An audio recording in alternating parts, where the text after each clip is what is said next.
Hello' everyone, আসসালামু আলাইকুম। আজি মই আপোনালোকক পুনৰ আকৌ খাৰৰ ভিডিঅ' লৈ আহিছোঁ। এইবিলাক মই পুৰণা খাৰুৰে বনাইছোঁ। ইয়াৰ আগৰ ভিডিঅ'টোত আপোনালোকক কৈছিলোঁ যে মই আৰু খাৰু বনাই আছোঁ। তো সেই খাৰুবিলাক মোৰ ৰেডি হ'ল। ইয়াতে 4 পাত খাৰু দেখিবলৈ পাইছে আৰু 4 পাত খাৰু মই বেলেগ বেলেগকৈ বনাইছোঁ আপোনালোকক আইডিয়া দিবলৈ। তো এটা এটাকৈ মই আপোনালোকক দেখুৱাম বাৰু। আৰু কিমান ধুনীয়া হৈছে দেখিছেনে? পুৰণা যিবিলাক মই আমাৰ খাৰুবিলাক আমি পেলাই দিওঁ, সেই খাৰুৰ পৰা মই এই খাৰুবিলাক বনালোঁ। তো আপোনালোকেও এতিয়া আৰু খাৰু পেলাই নিদিব, আপোনালোকে ঘৰত বনাব পাৰিব। আহক তেন্তে এটা এটাকৈ মই আপোনালোকক দেখুৱাওঁ ভালকৈ। তো এইটো হৈছে পেৰট গ্ৰীণ কালাৰৰ মাজত আৰু ওপৰত এনেকৈ 3টাকৈ মণি দিছোঁ সৰু সৰু বগা কালাৰৰ আৰু ষ্টন লগাই দিছোঁ পিংক কালাৰৰ। কিমান ধুনীয়া লাগিছে দেখিছেনে? আৰু এই সূতাবোৰ হৈছে খাৰুৰ ওপৰত যে মেৰিয়াইছোঁ, সূতাবোৰ হৈছে এংকৰ সূতা। এংকৰ সূতাৰে কৰিলে ফিনিচিংটো ভাল হয় আৰু কৰিবলৈও সহজ হয়। সেইকাৰণে মই এংকৰ সূতাৰে কৰিছোঁ।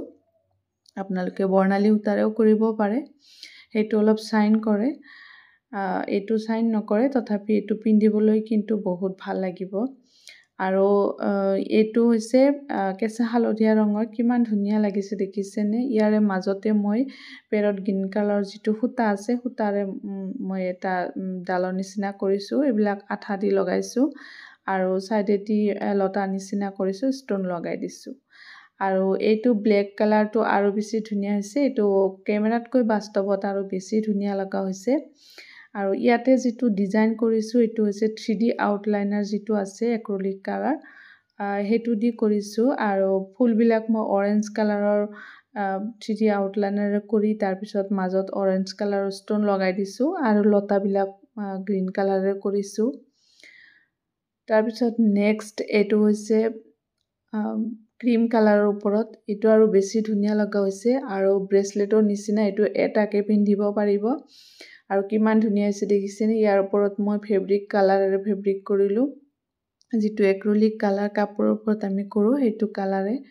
আৰু কিমান ফিনিচিং হৈছে দেখিবলৈ পাইছে। আৰু ইয়াতে ষ্টনো লগাইছোঁ আৰু 3D আউটলাইনাৰ যিটো, সেইটোৰে মই ডাল পাত এইবিলাক বনাইছোঁ। বহুত বেছি ধুনীয়া হৈছে খাৰুবিলাক। আপোনালোকে একযোৰ একযোৰকৈ বনাব পাৰে। মই বেলেগ বেলেগকৈ বনাইছোঁ আপোনালোকক আইডিয়া দিবলৈ। তো কেনেকুৱা লাগিছে কমেণ্ট কৰি জনাবলৈ নাপাহৰিব। আৰু যদি এনেকুৱা খাৰুৰ ভিডিঅ' বিচাৰে তেনেহ'লে মোক কমেণ্ট কৰি জনাব। আজিলৈ ইমানতে সামৰিছোঁ। আসসালামু আলাইকুম, আল্লাহ হাফিজ।